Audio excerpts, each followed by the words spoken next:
Types of technical writing. Why technical writing? Learning technical writing is an essential part of any career. Whether you're a doctor, an engineer, a businessman, or other, it's very important to be able to communicate professionally at your workplace with your boss, coworkers, or clients. In this chapter, we will discuss the following: letters, emails, reports, and instructions. The first type of business correspondence we will discuss in this chapter is letters. There are several types of business letters depending on their purpose. For example, when applying for a job, you need to write a cover letter. When complaining about something, you need to write a letter of complaint, and so on. However, all types of letters tend to follow a unified standard of structure. No matter who the reader is or why the letter has been written, a letter should have the following 8 essential components: the writer's address, date, reader's address, salutation, text, complimentary clause, signature, and the type name.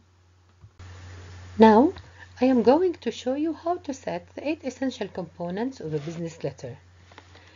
The first essential component is the writer's address, which is the address of the person or the company who's sending the letter, which is usually placed in the middle of the top.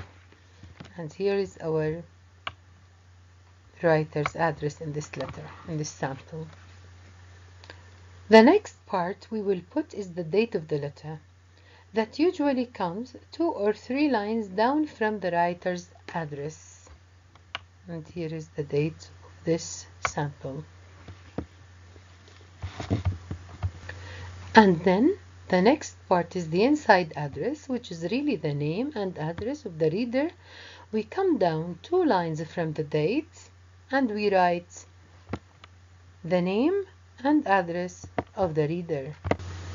The next part is the salutation, and that comes 2 more lines down. Now the salutation is the dear line, which begins with dear followed by Mr., Mrs., or Ms., and the reader's surname. If we are writing to a company and we don't know the reader's name, we write dear sirs.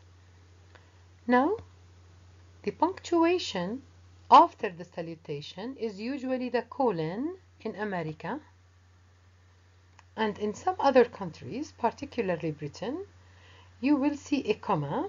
Both are acceptable. Then you place the body of the letter or the letter text, which usually consists of an introduction, the body paragraphs, and a conclusion. After the letter text, we have what's called the complimentary clause. We come down 2 lines here. We write yours sincerely, or yours faithfully. Now, after the complimentary clause, we need a signature. So we leave like 3 up to 4 lines for the person to sign his or her name. Then we have to type the name of the person who wrote the letter. This is how a standard business letter looks. The previous slide clarified how the standard business letter looks on the page. Now we will discuss the all-purpose template, which can be used as an organizational approach for any type of letter you may write. If you're writing a cover letter for your CV, a sales letter, or a letter of inquiry, you respond to the same question. An effective letter text contains an introduction, a body, and a conclusion. A successful introduction should tell the reader why you are writing and what you're writing about. In the body of your correspondence, you should itemize what exactly you want the reader to do or what exactly you plan to do. Finally, the conclusion section should tell the reader what's next. For instance, you can include when a plan or follow-up action is important and why that date or time is important. A successful email contains a subject line with a topic and a focus, an introduction, a body, and a conclusion. Email is a widely used tool for business communications. Emails have benefits.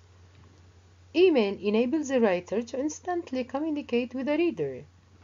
It can be sent quickly to numerous readers at the same time. While the benefits of email help companies save time and money, things can and do go wrong sometimes. Email problems. Specifically, email causes the following problems. Instantaneous communication hinders the writer's ability to double-check facts, effectively proofread text, and achieve the correct tone. If we write something that has grammatical or mathematical errors, we can check those for correctness. If we write something that might be offensive, we can set the memo or letter aside for a while. Then, at a later date, we could review the original and revise accordingly. Email, in contrast, can be sent at the push of a button. This speed may hinder our revision. People don't like scrolling endlessly.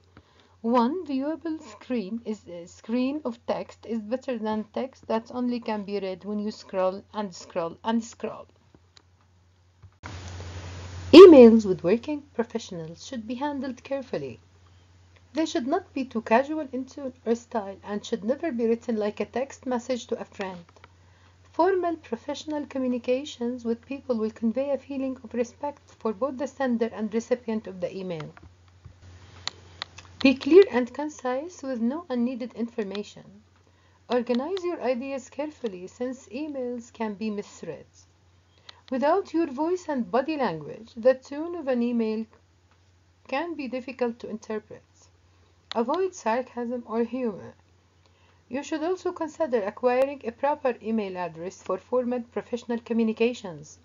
Your partners, coworkers, or any other business professionals do not need to know you as sweetpie@yahoo.com. Knowing how to write a successful email is a vital skill. You can develop this skill by following a few simple rules. First, look at your subject line. Look at it as a newspaper headline. Newspapers won't be read by many people if they didn't have great headlines. So your subject line should be specific and concise so your readers will exactly know what the email is about. For instance, this sample business email has a successful subject line. It has a topic and a focus. The subject line gives the reader an overview of the content of the email at a glance. Another strategy you can learn to write effective emails is to write one point per email. This is useful because it will enable the reader to access information easily. Another useful rule is to specify the response you want. For instance, if you need the reader to respond to your email, then clearly state what you want him to do. And make sure all of your contact info is in the email, including your name, telephone number, and title. Overall, try to keep your emails short and simple. This sample professional email clearly shows the mailing section, the text, and the sender's contact information. Reports. Students could write long reports or short reports. They can write proposals, trip reports, laboratory reports, status reports, but you should remember that whichever type of report you are writing, it should have the following components: identification lines, introduction, body, and conclusion. Reports, unlike memos and email, contain first, second, and third level headings. These headings indicate the hierarchy of information in the report. In other words, sections and subsections. As you can see in this sample report, the heading helps the reader navigate the text. A first level heading would be more emphatic than a second level. A second level more emphatic than a third level. Here is an example of a good lab report. First, let us look at the identification lines, dates, to, from, and the subject, which contains a topic and a focus. The identification lines are followed by the introduction section. The introduction section is an example of first level headings. It's immediately followed by the purpose of the experiment. Notice the arrangement of the heading and the subheading. The first level heading, introduction, and the second level heading, purpose here. Then comes the discussion section, which is followed by procedure and results. Procedure is an example of second level headings. Now under results, we have colony count, which is an example of third level headings. The last section of the lab report is the conclusion section. Instructions are lists of procedures or steps that tell us how to do something. The language used is usually simple, short sentences with imperative verbs. The following page illustrates the components generally found in successful instructions.